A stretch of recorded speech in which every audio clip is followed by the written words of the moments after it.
Bonjour à tous, bonjour. Très heureux de vous retrouver. Il y en a que j'ai vu en vidéo, donc je les reconnais.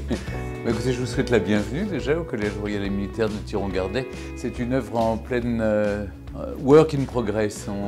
Chaque année, on essaie de faire un petit quelque chose pour améliorer encore le patrimoine et l'offrir au public, parce qu'évidemment, le patrimoine, selon moi, ça se partage, ça se vit avec les autres, voilà, que ce soit le patrimoine bâti, le patrimoine naturel ou le patrimoine mobilier qui nous occupe aussi. Je trouve formidable votre engagement pour essayer de le valoriser, de créer autour de chaque objet une sorte de...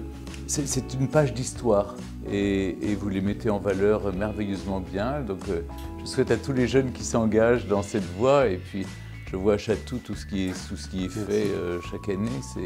C'est impressionnant, il y a comme ça une efflorescence de jeunes qui s'engagent, qui sont passionnés par les objets, par le patrimoine, par leur histoire, quelle que soit d'ailleurs la page d'histoire que l'on raconte. Hein. Moi je suis plutôt 18e, mais le 19e, le 20e siècle, et puis même les choses plus anciennes. Ici j'ai eu besoin de trouver des choses du Moyen-Âge, et ça m'a beaucoup inspiré d'aller chez les uns et chez les autres, essayer de trouver. Mais je trouve que vous faites un métier passionnant, je vous encourage vraiment, et j'espère que voilà, dans cet après-midi, d'abord on va vous récompenser, ce qui est quand même pas une mauvaise chose, et ensuite je jouerai mon rôle préféré, qui n'est pas de dire suivez-moi, et comme dans Secret d'Histoire, et de vous faire une visite de mon modeste musée, mais qui, bon an mal an, attire quand même 15 000 personnes par an lorsque nous sommes ouverts, c'est-à-dire entre le mois de mai et le mois de septembre.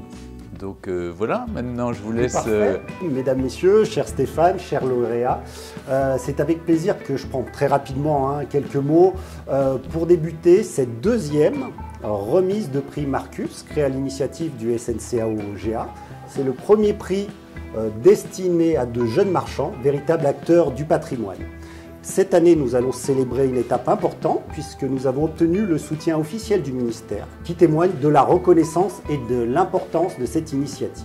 Pour ceux qui auraient loupé un épisode, le prix Marcus, d'abord c'est un symbole, c'est le décret Marcus qui régit notre marché, le marché de l'art. Mais ce nom-là, c'est le nom également d'un antiquaire qui était en outre un homme politique. Alors, le prix, ça s'adresse à des jeunes, 35 ans maximum, 5 ans d'expérience professionnelle. Tout ça, c'est une aide concrète, c'est un accompagnement du SNCAO-GA.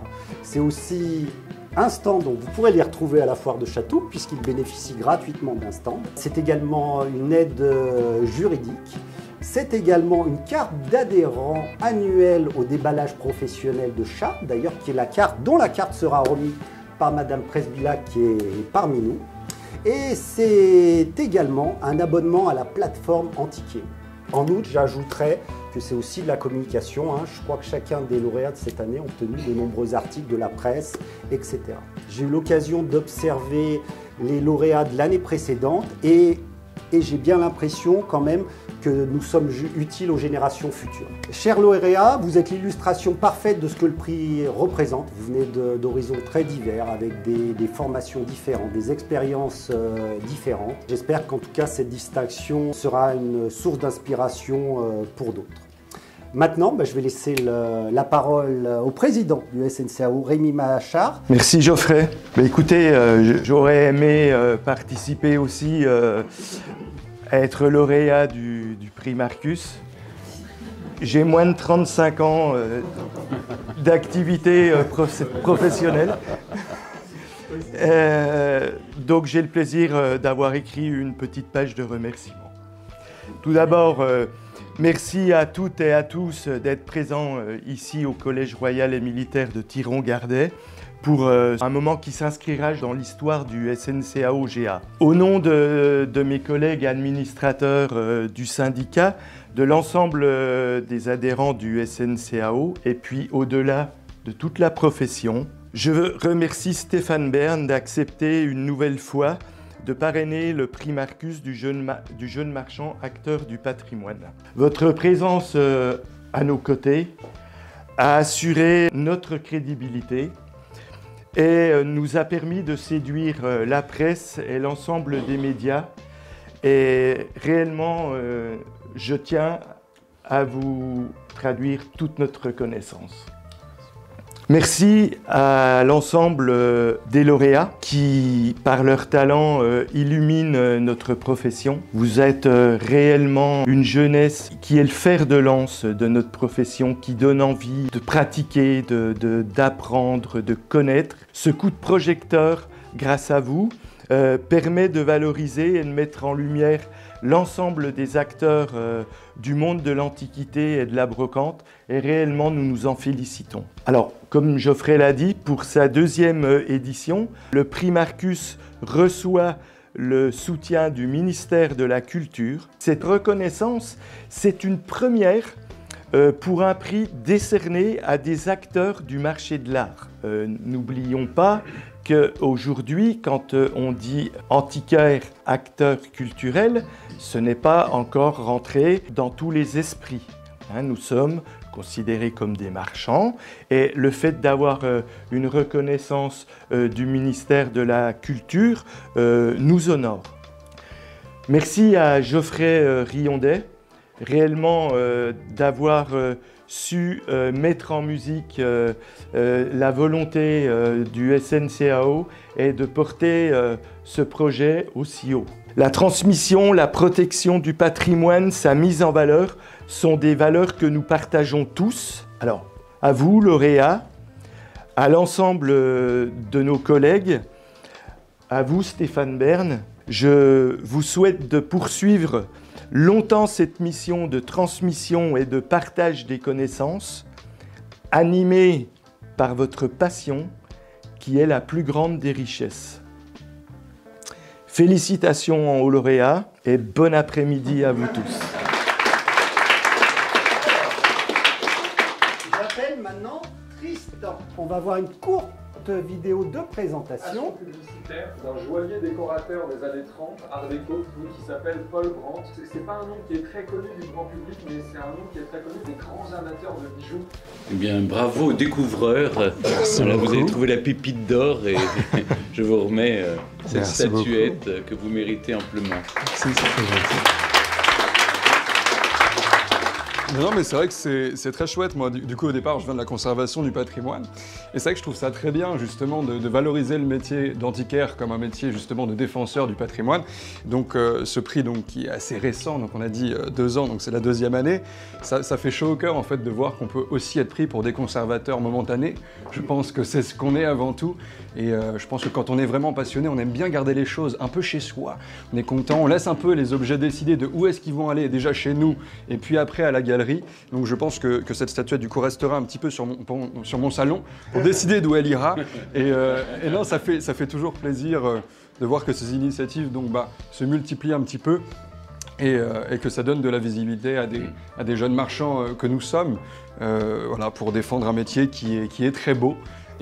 Et très noble, il faut le dire. Voilà, et très noble, voilà. vraiment. Très noble, mais alors dites-moi, est-ce que ça vous arrive, par exemple, si vous voyez quelqu'un qui veut un objet et que vous n'aimez pas cette personne, vous dites elle ne mérite pas cette... Ah mais ça c'est... Ah mais complètement. Est-ce que ça arrive? Oui, ça arrive. Oui, ça arrive. Et on sent qu'il faut qu'on partage la passion de l'objet avec la personne qui achète. Au même titre que je ne suis incapable de vendre quelque chose que je n'aime pas, j'ai beaucoup de mal à vendre à quelqu'un que je n'aime pas, donc je mets des freins. Je peux pas mettre énormément de freins, surtout ça dépend si on est en début ou en fin de mois. Voilà. Non mais c'est vrai qu'on est content de voir que les objets seront quand même choyés, même si le rapport avec nous n'était pas forcément des plus extraordinaires. Et ça m'est déjà arrivé de vendre à des gens où je me disais « Ah, je suis pas sûr que ça aille au bon endroit ». Finalement, avoir des photos 1 an après, 2 ans après, de remerciements, des photos d'un objet qui est bien mis en place quelque part, et on se dit « Bon, finalement, peut-être que cette personne n'aimait pas les gens, mais elle aime bien l'objet qu'elle m'a acheté. Donc finalement, c'est plutôt une victoire. Bravo. Voilà. Merci beaucoup. J'appelle maintenant Céline. De la même manière, on va avoir une petite vidéo. Bonjour, félicitations. Merci. Je suis très contente d'être là. Je sais, vous avez demandé pas de remerciements, mais je vais quand même faire un remerciement déjà à vous et surtout à mon associée Angéline qui est dans la salle. Si je suis la figure de la public de Maison Moss, Angéline est la figure indispensable de l'ombre parce que c'est elle qui fait toutes les expertises et aujourd'hui Maison Moss ne serait rien sans elle, donc je tiens à la remercier chaleureusement.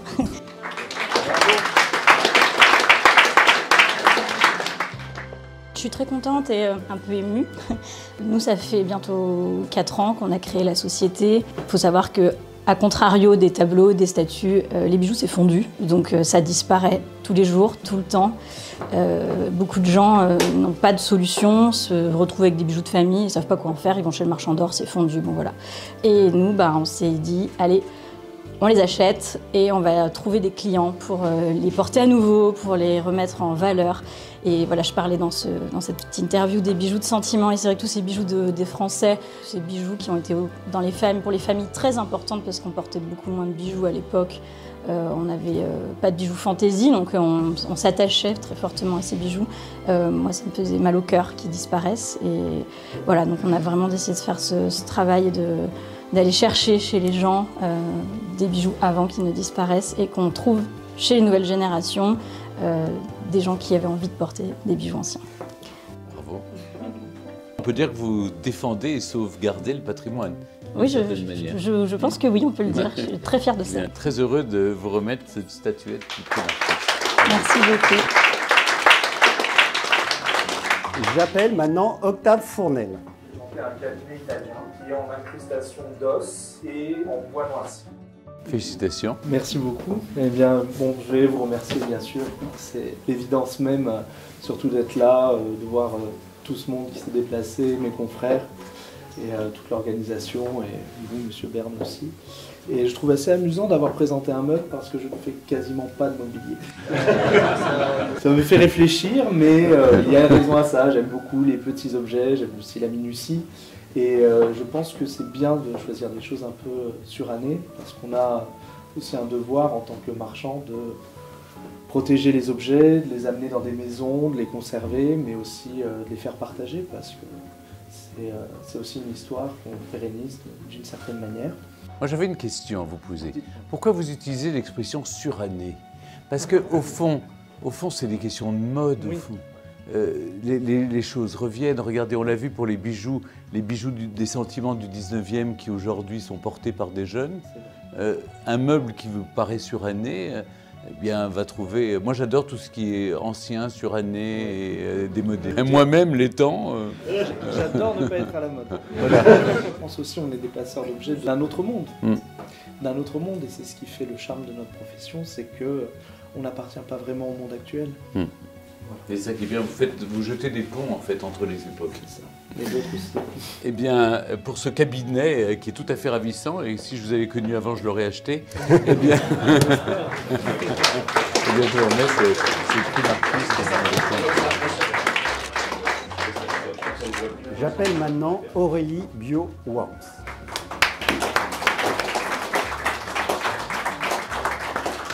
Bravo pour cette œuvre. Merci beaucoup. Pour la petite anecdote, j'ai visité le Collège Royal et Militaire il y a 1 an et demi avec mon conjoint et mon fils et j'ignorais l'existence du prix Marcus à ce moment-là et je suis ravie. Je trouve que c'est un beau symbole de revenir aujourd'hui en étant lauréate ici et pour ce qui nous réunit finalement, c'est l'intérêt pour l'histoire, les objets. Et voilà, est-ce qu'on essaie de défendre, nous, en tant que marchands aussi, aller en marge des institutions ou d'autres personnes actives pour le patrimoine. Et là où je trouve que vous faites œuvre de pédagogie, c'est que vous sortez de l'oubli un artiste qui est un peu oublié du grand public, vous le dites vous-même. Qui est un petit peu oublié, présent dans les musées, mais un petit peu oublié du grand public, effectivement. Et ça permet aussi de montrer que ces œuvres qu'on voit dans les musées, à l'occasion de petites expositions parfois à la marge, on peut aussi les trouver chez des marchands et ils peuvent être aussi accessibles en fait aux particuliers. Je trouve que ça les rend... ça permet de s'intéresser à Louis Bouquet que personnellement je ne connaissais pas avant de regarder la vidéo. Vous m'avez appris quelque chose et pour cela je vous remercie. Je vous en prie, avec plaisir. Je suis très heureux de vous remettre ce prix Marcus 2024. Alors pour finir, j'appelle non pas un lauréat, mais 2 lauréats, Léopold Névé, Thomas Ray.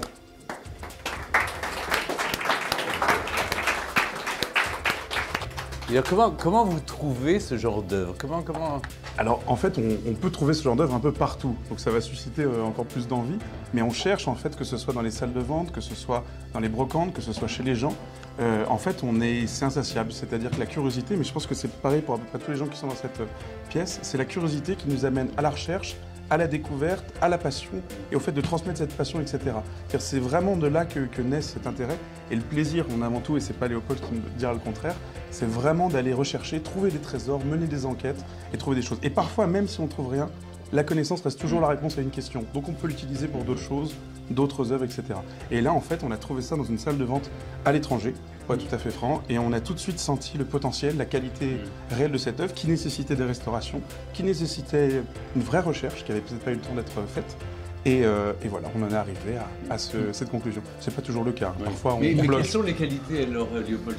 C'est avoir du flair, l'expérience aussi. Vous êtes jeune marchand, mais c'est un peu l'expérience qui fait qu'on forme son œil, en quelque sorte. Ah bah, l'idée, c'est d'être confronté le plus possible à un maximum d'objets, en règle générale. Alors nous, pour le dessin, c'est quand même des objets qui sont assez rares, donc forcément on côtoie beaucoup les salles de vente, des collections de particuliers précises, ça reste un objet de collection, même s'il peut être un peu bâtard avec l'objet de décoration. Donc l'idée, c'est d'en côtoyer le plus possible, et c'est vrai que là, dans le cas du Linton, ce qui est chouette en plus, c'est que c'est anglais. De l'art anglais en France, on n'en a pas forcément tout le temps. Donc forcément pour nous, c'était une image un petit peu frappante de se dire « Ah bah c'est chouette d'avoir quelque chose qui se différencie un petit peu de ce qu'on a l'habitude de voir ». En plus, une aquarelle qui a l'ambition d'un tableau, parce que c'est une œuvre sur papier, mais ça se veut être une vraie œuvre de présentation. Donc, elle a été destinée à un salon, il y a un sujet, c'est vraiment de l'art un petit peu total, donc qui va jusqu'au bout, que ce soit le sujet, la manière de le travailler, la présentation et la provenance, puisqu'elle avait des très belles provenances de galeries anglaises. Vous faites avec Sir Walter Scott. Oui, ça c'est génial. Parce qu'on a tous lu les d'Ivano et autres, absolument. Quand on était gamin, donc c'est vrai que puis Marie Stuart est un personnage très populaire chez nous, parce qu'elle a été reine de France avant de devenir reine d'Écosse. Bon, bah, bravo.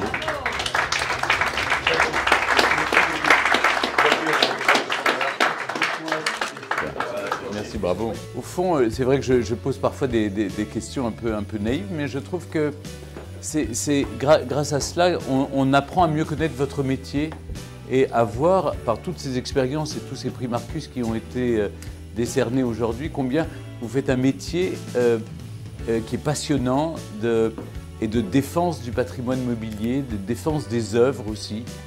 Il se trouve que pendant des années, j'étais le parrain du prix Drouot, enfin de ce qu'on faisait dans le quartier Drouot, puisque j'étais d'abord élu dans le 9e arrondissement avant de venir m'installer ici, d'être élu ici. Donc voilà, merci d'être venu jusqu'à moi, parce que c'est vrai que le 9e est plus central pour tout le monde. Un petit peu, c'est à côté de Drouot.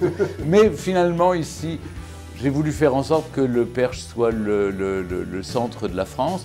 Et ça commence à marcher. Alors, pas ici, mais dans le triangle d'or, Mortagne, Bélem, Rémalard et autres. Et nos gens le retrouvent. Mais c'est vrai qu'il y a de plus en plus de gens qui s'y installent. Donc j'invite, on a besoin d'antiquaires, on a besoin de marchands. Je trouve que voilà, ça en manque ici, donc si vous avez des amis qui veulent s'installer, sachez qu'il y a des amateurs dans le coin. Il y a plein de châteaux ici qui ne demandent qu'une chose, c'est à être remeublés. Donc voilà, venez vous installer ici. Donc ce que je vous propose, je ne sais pas ce qui est prévu, mais on visite d'abord le musée. Alors peut-être 5 petites minutes, juste Madame Presbilac va remettre les cartes professionnelles. Bonjour à tous. Nous on remet une autre façon de promouvoir notre profession avec le déballage marchand à charte internationale, et on offre L'Oréal leur carte d'entrée pour une année. Vous êtes les bienvenus chez nous. Déballage entre pros, bien sûr, de l'Antiquité brocante qui existe bientôt presque depuis 30 ans, avec mon époux qui n'est pas là, qui vous remercie à tous aussi, mon fils qui m'a accompagné aujourd'hui. C'est une affaire familiale et vous serez accueillis comme à la famille. Nous sommes Villiers-Combré, nous ne sommes pas loin. Voilà. Et vous avez également un emplacement pour venir vendre aussi vos objets et venir aussi chiner. Merci à vous tous, et nous sommes pour les jeunes. On a une relève de jeunes aussi, j'ai 2 autres fils. Et on va dans cette mouvance de promouvoir notre métier qui est un superbe métier. Je vous souhaite à tous le plus de bonheur à tous dans votre métier, l'opportunité de découvrir ce métier qui est exaltant et avec passion, et je l'ai senti dans votre discours à tous, et une belle carrière devant vous. Voilà.